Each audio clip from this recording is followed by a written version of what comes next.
मेरे प्यारे बच्चे, तुम थक चुके हो ना।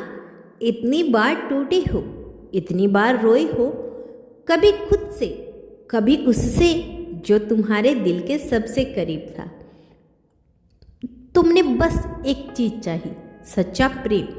ऐसा प्रेम जो साथ चले, जो समझे, जो स्वीकार करे और अंत तक निभाने वाला हो। पर मिला क्या? इंतजार, खामोशी, धोखा, दूरी और सबसे बड़ा घाव, अस्वीकृति पर। रुक जाओ, रुक जाओ जरा, मैं तुम्हें आज वह सुनाने आई हूँ जो शायद तुमने अब तक किसी से नहीं सुना। तुम्हारा प्रेम विवाह होगा। हाँ, तुमने सही सुना, तुम्हारा प्रेम विवाह होगा, और वह भी सिर्फ किसी सामाजिक समझौते के तहत नहीं, बल्कि उस आध्यात्मिक बंधन के साथ जिसकी शुरुआत पिछले जन्म से हुई थी। देखो ना, तुम्हारी आत्मा कब से पुकार रही है उसे। हर रात जब तुम चुपचाप आसमान की ओर देखती हो, वह भी कहीं दूर बैठा तुम्हारे लिए बेचैन हो उठता है। तुम सोचते हो वह नहीं समझता, वह सब कुछ जानता है, बस समय अभी पूरा नहीं हुआ है। पर अब ब्रह्मांड जाग गया है। अब वह समय दूर नहीं जब तुम्हारा प्रेम तुम्हारे जीवन का साथी बनेगा। समाज के सामने, परिवार के आशीर्वाद के साथ और ब्रह्मांड की गवाही में। क्यों नहीं मिला तुम्हारा प्रेम अभी तक तुमसे? क्योंकि ब्रह्मांड तुम्हें सिर्फ एक प्रेमी नहीं, एक साथी देना चाहता है।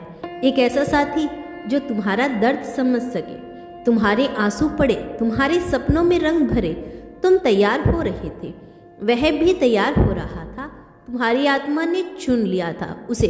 पर जीवन में कुछ पाठक ऐसे होते हैं जिन्हें दोनों को अलग अलग पढ़ना होता है, ताकि जब मिलो तो साथ चल सको, ना कि एक दूसरे को खींचते हुए। इसीलिए जो भी टूटा, जो भी बिखरा, वह जरूरी था।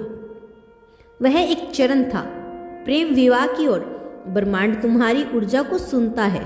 तुम्हारे दिल से निकली हर सच्ची पुकार, हर टूटन, हर दुआ ब्रह्मांड ने संग्रहित की है, और अब वह उत्तर दे रहा है। तुमने जिसको सच्चे दिल से चाहा, वह अगर तुम्हारे लिए बना है, तो कोई ताकत, कोई दूरी, कोई समाज, कोई परिस्थिति उसे तुमसे छीन नहीं सकती। और अगर वह नहीं था तुम्हारे लिए, तो ब्रह्मांड उससे भी बेहतर लिख रहा है। कोई ऐसा जो तुम्हें उस गहराई से महसूस कर सके जैसी तुमने चाह की थी। इसीलिए डरो मत, जो तुम्हारा है वह तुम्हारे पास आएगा। यह सिर्फ एक रिश्ता नहीं होता, यह दो आत्माओं का पुण्य मिलन होता है। जैसे दो तारे जो जन्मों से एक दूसरे की ओर आकर्षित थे। जब तुम उससे विवाह करोगे, तब सिर्फ हाथ नहीं मिलेंगे, आत्माएं मिलेंगी। वह तुम्हें ऐसे देखेगा जैसे ब्रह्मांड ने तुम्हें उसके लिए गढ़ा हो। तुम्हारी आंखों में उसे उसका घर मिलेगा, तुम्हारी हंसी में उसे उसका संसार मिलेगा। और जब वह मैं को हम कहेगा, तब समझ में आएगा क्यों अब तक किसी ने तुम्हारा मेल नहीं हुआ। क्योंकि तुम किसी सामान्य रिश्ते के लिए नहीं बने थे। तुम्हारा रिश्ता विशेष है, दिव्य है, नियति और निश्चित। तुम दोनों मंदिरों में रो रो कर दुआएं मांगी है।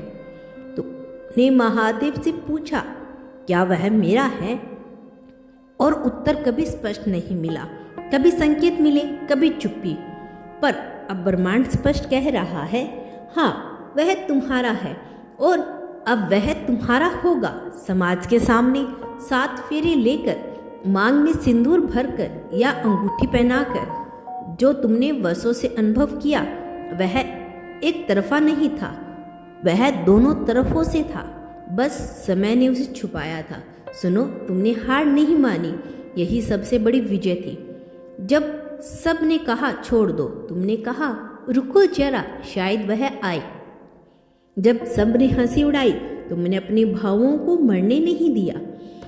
जब रात खाली हुई, तुमने सपनों में उसकी जगह बचा कर रखी। तब ब्रह्मांड कहता है, बहुत हो गया इंतजार, अब इनाम का समय है। तुम्हें तुम्हारा प्रेम अवश्य मिलेगा। अब तुम्हारा प्रेम विवाह होगा।